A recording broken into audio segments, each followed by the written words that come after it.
4월 9일 토요일 최후 승리를 얻기까지 사순절 가정예배에 함께 하시는 여러분을 주님의 이름으로 환영합니다. 먼저 옆 사람과 평화 인사를 나누겠습니다. 주님의 평강을 기원합니다. 주님의 평강을 기원합니다. 주님의 평강을 기원합니다. 찬송가 176장 1절과 4절 함께 찬양하시겠습니다.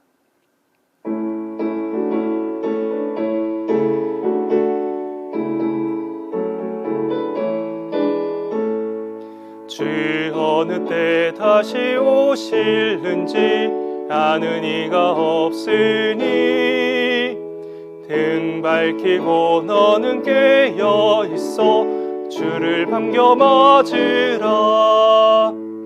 주 안에서 우리 몸과 마음이 깨끗하게 되어서 주 예수님 다시 오실 때에 모두 기쁨으로 맞으라.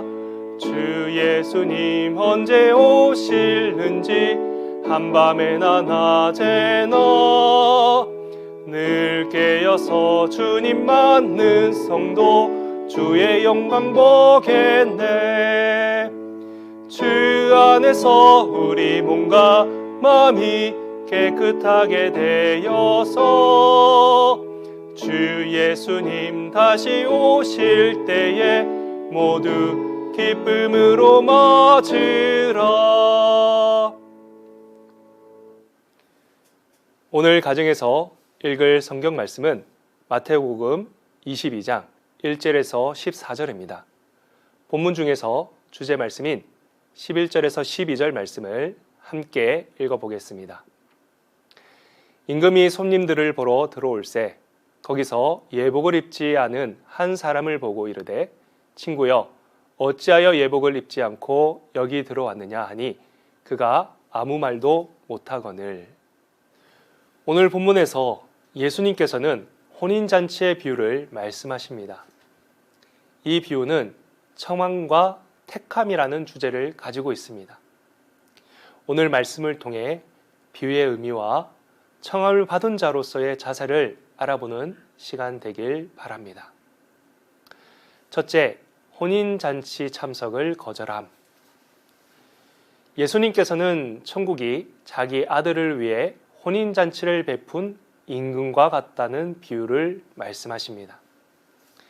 유대인들은 중요한 잔치의 경우 미리 초대장을 보내고 다시 사람을 보내어 확인하고 잔칫날에 사람을 보내 모셔오는 등 최소한 3번 이상의 과정을 이행한다고 합니다.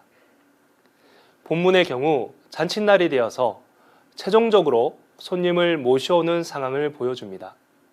그런데 이미 초대에 응했던 사람들 가운데 몇몇은 자기 일을 하러 갔으며 남은 사람은 심지어 종들을 잡아 모욕하고 죽이기까지 했습니다. 이에 분노한 임금은 군대를 보내 살인한 자들을 진멸하고 동네를 불살라버립니다. 이 비유는 복음의 초청을 거부하고 심지어 복음 전도자를 죽인 자들의 최후를 보여주고 있습니다. 둘째, 사람을 만나는 대로 잔치에 청함. 임금은 진멸당한 청한 사람들을 합당하지 않는 자들로 규정합니다. 그러기에 내거리로 가서 사람을 만나는 대로 혼인잔치에 청하라고 명하십니다.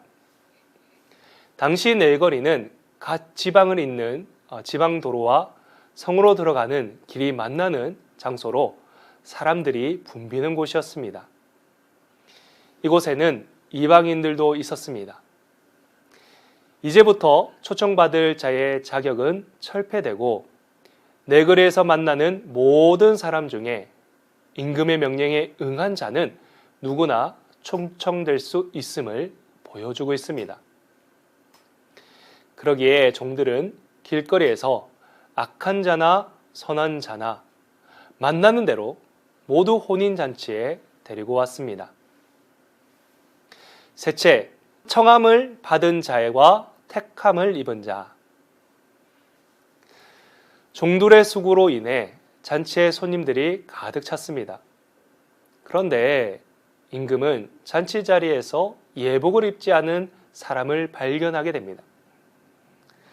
유대 풍습에 의하면 중요한 잔치에 참석할 때에는 반드시 예복을 입어야 했습니다. 예복을 입지 않고 잔치에 참석하는 것은 주인에 대한 모욕입니다. 특히 임금의 잔치 자리인 경우에는 반역으로 여겨졌습니다. 그래서 임금은 종들에게 명령하여 손발을 묶어 바깥 어두운 곳으로 내어 던지라고 명령한 것입니다. 이것은 처음 청함을 받았다가 진멸된 이들의 경우처럼 청함이 곧 택함이 아니라는 것을 교훈합니다.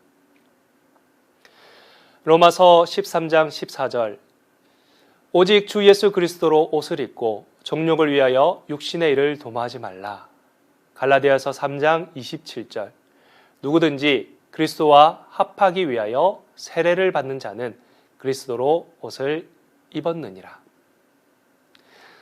믿는다고 하면서도 그리스도의 옷을 입지 않은 자는 그리스도의 공로와 하나님의 은혜를 모욕하고 자신의 공로를 내세우는 자들이기에 하나님 나라에 합당하지 않는 것입니다. 여러분, 천국은 모든 사람들에게 열려 있습니다.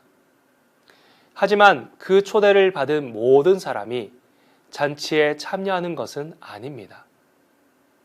또 잔치에 참여한다고 해서 모두 그리스도의 공로를 의지하는 것도 아닙니다. 그리스도의 공로를 힘입는 자만이 최종적인 택함을 얻을 수 있습니다. 우리 모두 예수 그리스도의 공로를 의지하여 택함받은 자들이 되기를 간절히 소망합니다. 이 시간 두 가지 기도 제목으로 함께 기도하겠습니다. 첫째, 예수 그리스도의 공로 의지하여 최종적으로 택함받는 자들이 되도록. 둘째, 내일 드려지는 모든 예배를 통해 모든 성도님들이 살아계신 하나님을 만나고 주님의 음성을 듣는 시간 되도록 함께 기도하겠습니다.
주기도문으로 예배를 마치겠습니다. 하늘에 계신 우리 아버지, 아버지의 이름을 거룩하게 하시며 아버지의 나라가 오게 하시며 아버지의 뜻이 하늘에서와 같이 땅에서도 이루어지게 하소서. 오늘 우리에게 일용할 양식을 주시고 우리가 우리에게 잘못한 사람을 용서하여 준 것 같이 우리 죄를 용서하여 주시고 우리를 시험에 빠지지 않게 하시고 악에서 구하소서. 나라와 권능과 영광이 영원히 아버지의 것입니다. 아멘.